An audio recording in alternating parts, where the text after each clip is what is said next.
Hello there, and welcome to Play the Game with Steve. Ultimate Deck Building Guide, an Understanding the Mechanics video series.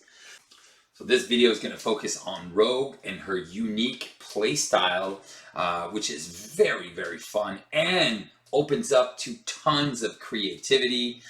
We're going to look at all the synergies within Rogue's kit and how they interact with the different aspects of the game.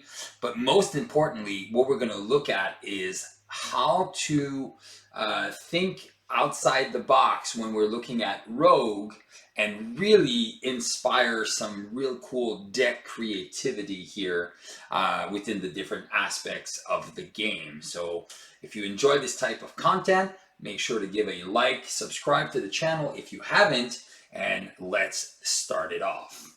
So first of all, I really want to say, for me, Rogue was my favorite character in the comics and in the cartoons growing up. I just thought that she just had so much depth and so much potential as a character that I just loved everything about that character. And to say that Marvel Champions did this character justice, it is not enough, because this character, the way it was designed, it's just so fun, because it just reflects the core values and the core engine of this character. So as a mechanical standpoint and as a thematic standpoint, this is my second favorite character in the game, by far.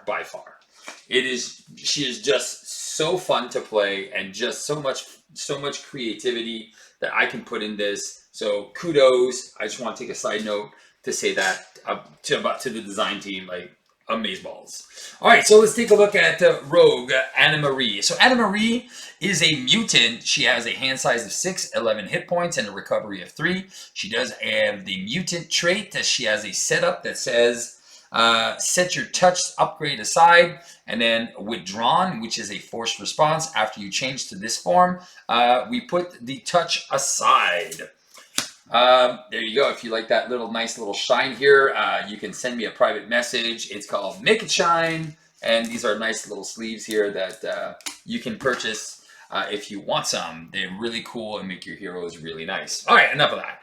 On her X-Man side, she is Rogue. She has a hand size of 5, still 11 hit points. She has a thwart of 2, an attack of 2, and a defense of 2, so very well ranged character, so can go in any direction. She has an ability called Skin Contact. As an action, you attach touch to another character. You gain each of the attached character's traits until the end of the round, limits once per round. And as a forced response, after the player phase begins, you find touched and set it aside. So this is really cool. So you can touch anything in the game or anyone in the game except yourself. So that's always interesting. But yeah, you can touch minions, villains, allies, and other heroes. So again, super thematic on what you can do. So let's take a look at that touched upgrade. So the touch upgrade here doesn't have a cost, and because of the new rulings on 1.5, we know that these cards that are during setup do not count towards your deck size. So this is a set aside card that you will remove at the beginning of the game, and when you go to Rogue form, you'll be able to pull it off. All right, it says it is a condition upgrade. It says if touch is attached to a minion, Rogue's attacks gain overkill. Now, it's really important. Rogue's attacks, not basic attacks, Rogue's attacks, which means all of the events that you will play when touch is attached to a minion will gain overkill. So that just leaves right there enormous potential for deck building in aggression with all these big power moves that we already know. There's a lot of cards that can do lots of damage. Now, the fact that we can give them all overkill, oh my god, it is very cool. Now, also, if it's attached to the villain, Rogue gains Retaliate 1. So then already we can start taking in protection, what we can do with the Retaliate, which is nice. If it's attached to an ally, Rogue gains the Aerial trait. So all these obviously all these cool aerial cards that we all know about and love, and even more that are coming out with the Angel release. So that's going to be really fun. And then if it's attached to a hero, she gains Stalwart. So we never have to really worry about stun or confuse. So the fact that this is available every turn and we can touch something every turn and gain the traits, it is amazing. All right, let's go to see what she has for action cards. So Rogue signature cards, all right. She has one upgrade only, and that means she is a woman of action. So let's take a look at her jacket, and definitely a priority to play when you get it. Rogue's jacket, it is an item, 1 cost. It says while touch is attached to a friendly character, she gets that +1 thwart. While it's attached to an enemy character, Rogue gets +1 attack. So a friendly character is an ally or a hero, another hero, and an enemy character would be a minion or the villain. So that just right there gives you tremendous versatility and it gives you a lot of decision points, which is what is fun about Rogue. You have to think through your turns to see how you want to approach your turn. So depending on where you're at, and this jacket is a great reflection of, do I need to remove a lot of threat this turn, or do I need to push through with some damage? So this gives you a lot of options here, so very good. Now, to say that Rogue is a woman of action is not selling it enough, because all of her cards are events except for one other card. And let's take a look at those events here. She has 3 copies of Southern Cross. That is an attack superpower with a cost of 3. And then hero action, it is an attack, deals 6 damage to an enemy. And if Rogue has the aerial trait, you deal 2 additional damage. If she has retaliate, stun that enemy, and Stalwart, draw a card. Now, what's amazing with Rogue is if you can manage, and there is ways to do this, to have all the traits, so Aerial, Stalwart, and Retaliate, because you will gain those traits until the end of the round. If you have a way to get all those traits, well then for 3 costs, you're doing 8 damage, stunning an enemy, and drawing an extra card. So that is just super broken and can be extremely fun to kind of see how you can make those happen. Now she has 3 copies of a thwart event, which is Going Rogue. So Going Rogue is a 2-cost event, superpower thwart, hero action, remove 3 threat from a scheme, and if she has the aerial, you remove an additional 2 threat. Retaliate, you confuse an enemy, and Stalwart, you draw an extra card. So this is another way we see, and something I want to mention as well that I forgot to mention. Anytime you see 3 copies of a card on a character, those are the cards you should be playing. Those are the cards you should be focusing on, because those are the key cards for that character that make that character special. So those cards are really what you want to focus on, because she has multiple copies of them, and that makes her very strong. Next up, we have the defensive end, Bulletproof Bell, 1 cost, defense superpower, hero interrupt. When an enemy with touch attached to it attacks, you prevent all damage from that attack and gain a tough status card. Now, this is really, really cool. One thing that I do want to tell you, if ever the villain has piercing, unfortunately the tough status card will be removed, but that's just a little something just because it is an interrupt before boost cards are revealed, and then when the villain initiates the attack. All right, so there you go. But this card is really, really good. I think it's very thematic. You're touching the villain, or you can touch like a nasty minion, and just prevent that damage, and then just get that tough status card. So you're basically, absorbing 2 hits for free for 1 cost. It's extremely powerful, and it's very on key to like when she absorbed the powers of Captain Marvel, and she's pretty much indestructible and invulnerable. So really love what they did with this card. And we got 2 copies of it as well. So that's the best. Then we have 2 copies of Energy Transfer. And these are the combo wombo cards. There's only 2 copies of it. I wish maybe there were a 3rd one, but I think the 2 is really, really good for what it does. It is a superpower, Energy Transfer, cost of 2. Hero action, you attach touch to a character other than Rogue and deal 2 damage to that character. You heal 2 damage from Rogue and ready her. And then you gain each of the attached characters' trait until the end of the round. So that's really good. So you can start off by using your response here to skin contact to go touch a hero. If that hero has the aerial trait, that's even better because now you're getting like a double bonus. So you do something, let's say you attack or you thwart, and then you play energy transfer, put that on the villain. Now you also have all 3 traits. So now your cards like going Rogue and Southern Cross, now you get full benefits out of those. So that's just money right there. So really, really appreciate this energy transfer. If you haven't played with it, this is definitely one of her best cards. Not only does it heal you, it also readies you, so it gives you double activations. So you cannot go wrong with this. Now, before we look at her last signature card event, we're going to take a look at her second permanent card, which is her ally Gambit, a 3-cost ally with 3 health, an X-Man that enters play with 3 charge counters on him. So he's got 2 thwart, 2 attack, both for 1 consequential damage, and has a little asterisk star on it. And it's an interrupt. When Gambit attacks, you remove a charge counter from him and deal damage to an enemy. This is great. That little ping damage also is great to remove, let's say, a nasty tough somewhere. Or and that since it's an interrupt, it will happen before the damage is actually dealt. So that's really good. So it's basically you get rid of a tough and deal 2 damage. So that's 3 damage. Really good. So fun against enemies that have retaliate. So you can put him in range of a 1-shot kill. So that I really appreciate. So thank you very much, Monsieur Gambit. And then I think the most underrated card for Rogue is this one. Or maybe not underrated, or maybe just misunderstood.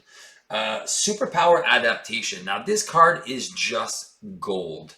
Why? It's because it is the combo enabler for every possibility. That is the card that just makes the dreams happen. Whatever idea you have with Rogue, Superpower Adaptation will get you to what you are looking to do. All right, so let's explain this card. So it's a 0-cost superpower action. If touch is attached to a friendly character, you search its owner's discard pile for an event that belongs to the same classification as that character, identity, specific, aspect, or basic. And you add that event to your hand. So that's really good. So if you want to recycle Rogue's cards, you just attach touch to Gambit, and then you get to go get your energy transfers, going Rogue, Southern Cross, or bulletproof bells, and you get to put one of those events into your hand. Now, if you're playing in a multiplayer game, now this is where the combinations can be crazy good. So we'll focus on solo. So you're playing a really cool aggression ally. Let's say you're playing Wolverine, and then you want to play the one where you exhaust all the X-Men. You're playing like a team strike build. Well, perfect. I just touched Wolverine. Play Superpower Adaptation, go to my discard pile, get an aggression event, boom, bring it back to my hand, done. Team Strike, or Into the Fray, or any. Next up we have the defense event, Bulletproof Bell, 1-cost, defense superpower, hero interrupt. When an enemy with touch attached to it attacks, you prevent all damage from that attack and gain a tough status card. Now, this is really, really cool. One thing that I do want to tell you, if ever the villain has piercing, unfortunately, the tough status card will be. Next up, we have the defense event, Bulletproof Bell, 1-cost, defense superpower, hero interrupt. When an enemy with touch attached to it attacks, you prevent all damage from that attack and gain a tough status card. All right, obligation and nemesis. So our obligation is called Deadly Touch. Give to an enemy player. If touch is attached to a friendly character, you deal 2 damage to that character. Discard, discard. And if touch is not attached to a friendly character, you place 2 threat on the main scheme, and then you discard, discard. So this, again, very, very well thought out of. You know, how she can hurt people that she loves. the backstory here in her origin, how she kissed her boyfriend, put him in a coma. So that, I think, very good, very thematic, super good obligation. And the fact that it's always there, it's reflective of like, oh, she can't control her powers yet. And that was a big, long story arc for like forever. I don't know if I think she can control them now, but still, like the core set of the X-Men, that's really good. Hey, if you get Shadows of the Past, you will meet up with Mystique. She's a Brotherhood of Evil elite mutant with 6 life. 1 scheme, 1 attack, toughness, and villainous. And yeah, 3 boost icons. She has a force response. After Mystique engages you, you search the encounter deck, discard pile, and set aside area for a copy of the Misled Treachery, and you shuffle it into your deck. Then you also will get Mystique's Manipulations, a side scheme with 2 threat per player with an acceleration icon. And it says, when defeated, search the encounter deck, discard pile for a copy of the Misled Treachery, and shuffle it into your deck. And then what is Misled? Well, there's 3 copies of it. It is a Shapeshifter card. When revealed, you shuffle this card into your deck. Then this card will gain Surge. Force Response. After this card enters your hand, you place 2 threat on the main scheme. You may discard this card from your hand at the end of the player phase like any other card. So what happens that is when you will discard this, it will go back to the villain's deck, not to your deck. All right, that's it for that.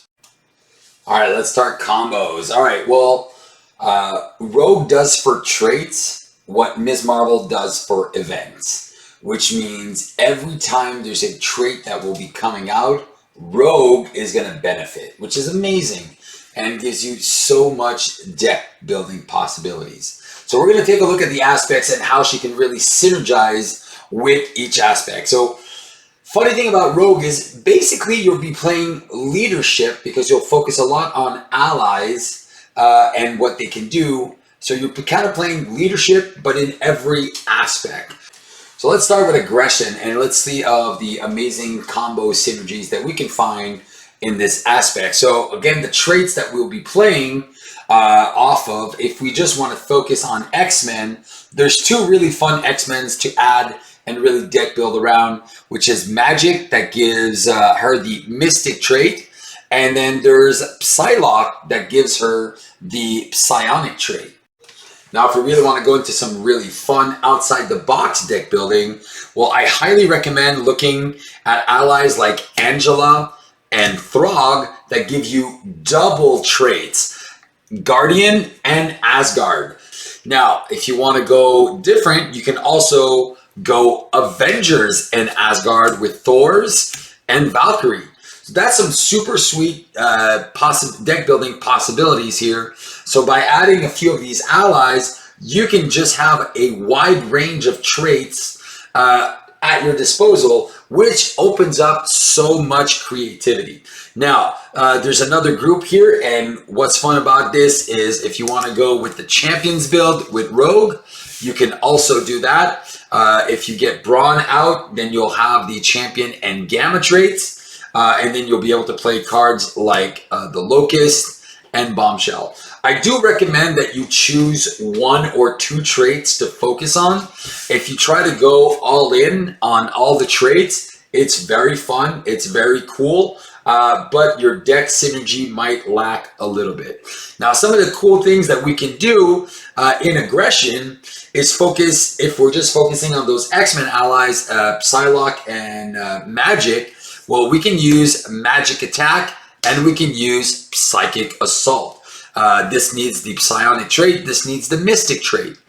Now, what's awesome about this is now you can actually abuse the superpower adaptation. So when Rogue is touching either Psylocke or Magic, you can cycle back these attack events. So you can confuse the villain or you can deal 5 damage by discarding cards. And this is very cool. Now, not only that, but because you're touching one of your allies, you can also abuse cards like Pitchback, which after you attack, you can deal, if you have the aerial trait, and because you're touching an ally, you gain the aerial trait, well, you get to do an extra 4 damage for 1. So these cost ratios are amazing if you want to do the whole rush synergy.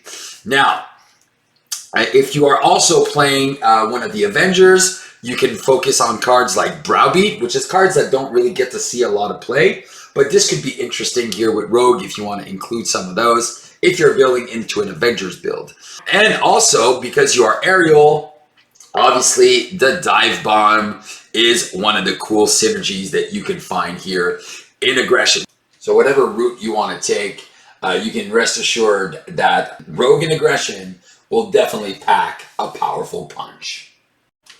All right, how do we combo off in protection? Well, the first thing, obviously, if you want to be a Sorceress Supreme Rogue in protection, very easy, with no strategy or anything.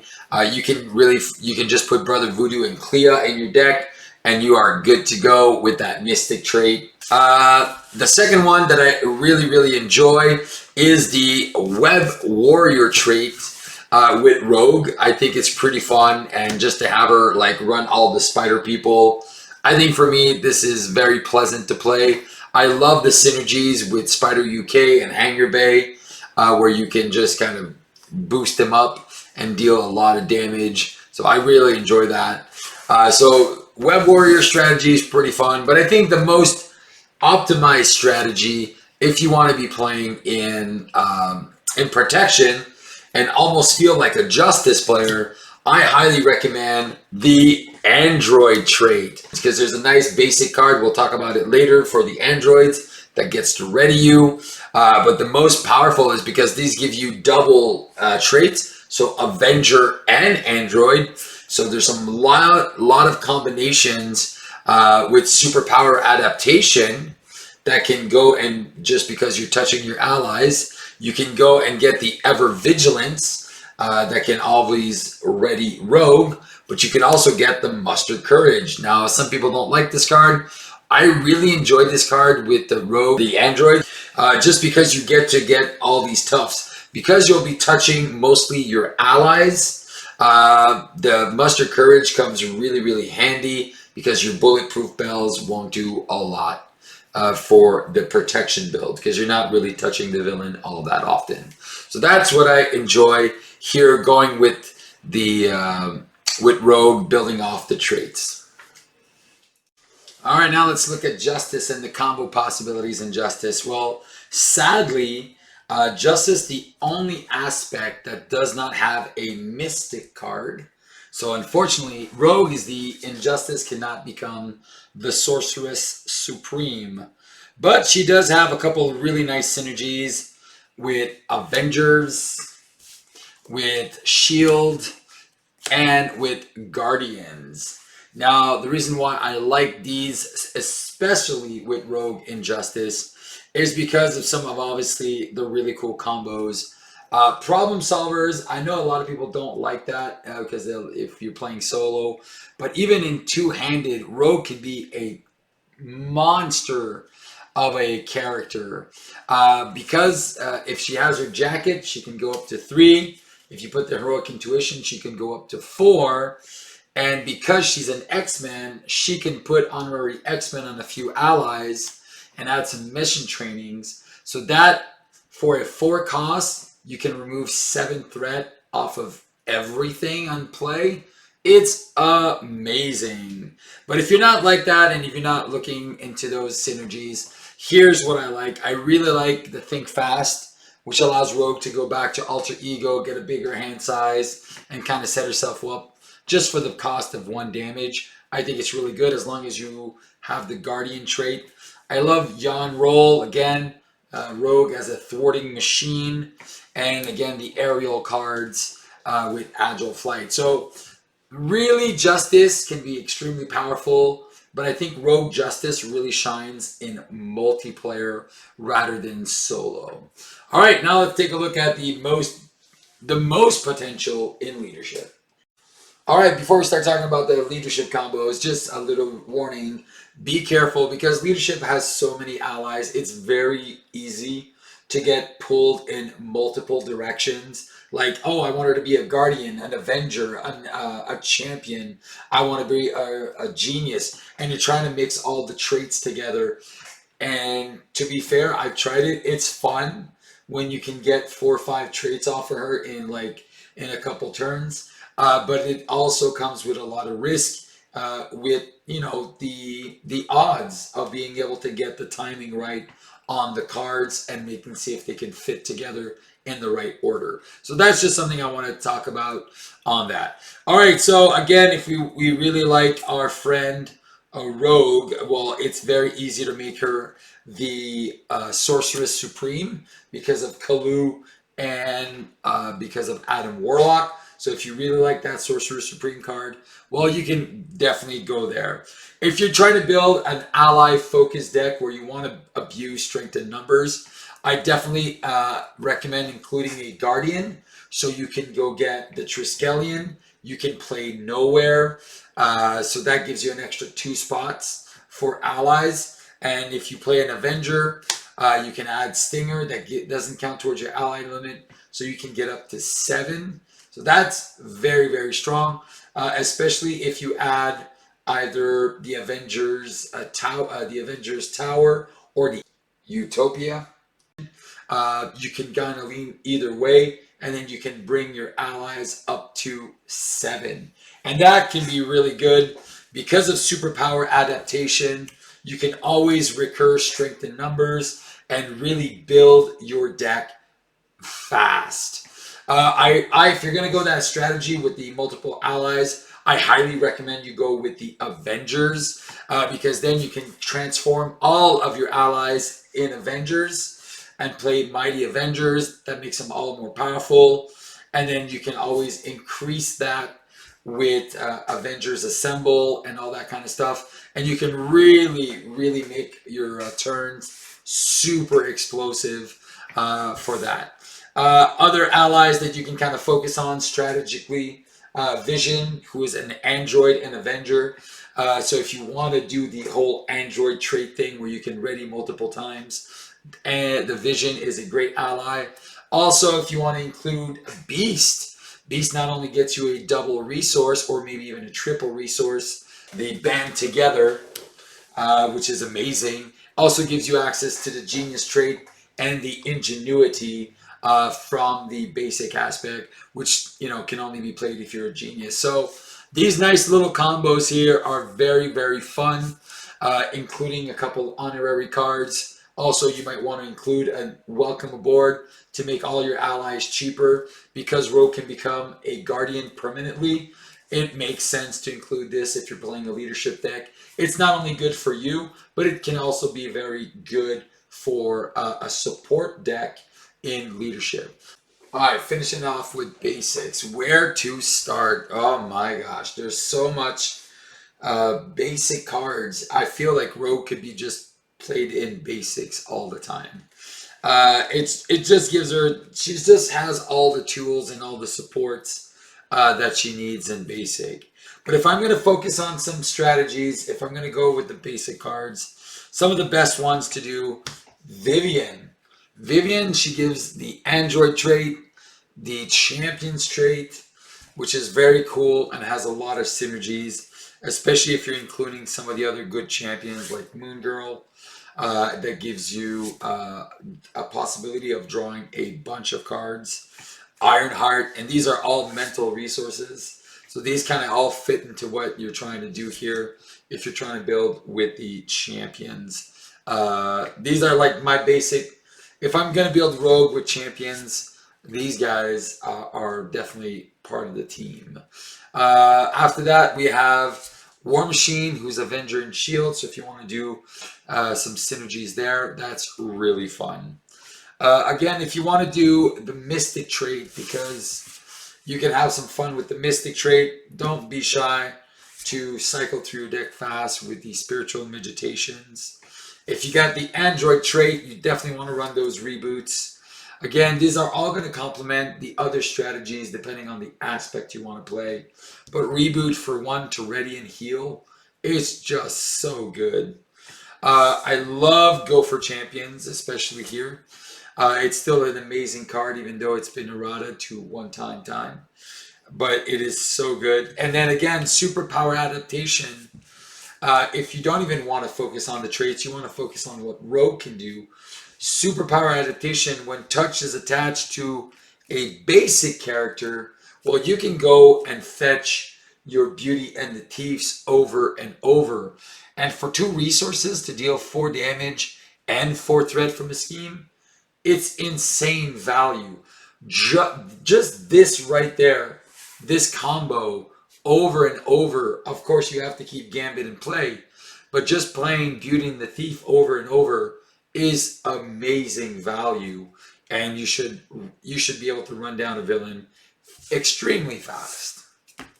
All right, so some of the support cards you might want to include, obviously, team building exercise. It plays off the traits. It's a no-brainer. Avengers Tower, nowhere. These, if you want to go into the multiple ally strategies, obviously you need to be either an Avenger here, but you can definitely do that with most of the aspects. There's enough Avenger allies to go around. Nowhere is just cool because you can add 1 more, so why not? Then we got, obviously, the Quinn Carrier. Any type of resource generation is always welcome. Again, you can use team building exercise once Rogue is an Avenger to lower the cost of these cards, which is very cool because this is not it's not a Guardian location, but if you take a look at the Avengers Tower and the Quinn Carrier, they have the Avenger trait, so you can definitely reduce the cost there. Same thing for the Avengers Mansion. Web of Life of Destiny, if you're playing a Web Warrior strategy, which is really cool. I highly recommend, whatever you're playing with Rogue, you want to deck thin so you're able to see those superpower adaptations and those cross counters as much as you can. 100% run at least 1 copy of the honorary cards, either honorary Avengers or honorary Guardians or even honorary X-Men. These are just so good to play on Rogue or on any other ally that you have. You can just have so much fun. Because of all the superpowers, X-Gene and Def Focus 100% includes in a Rogue deck. And then finally, Sorcerer Supreme and Ingenuity. If you get the Genius trait, very easy to get. And then the Sorcerer Supreme with the Mystic trait, you can have a super fun good time. And again, just being able to recur cards with the superpower adaptation, cards like Reboot, cards like Spiritual Meditation. So those all want to come out as much as you can. Again, the cycling and the recycling of cards, that is where Rogue's true power is. And again, that's why my builds and my suggestions mostly focus on card recursion for this character.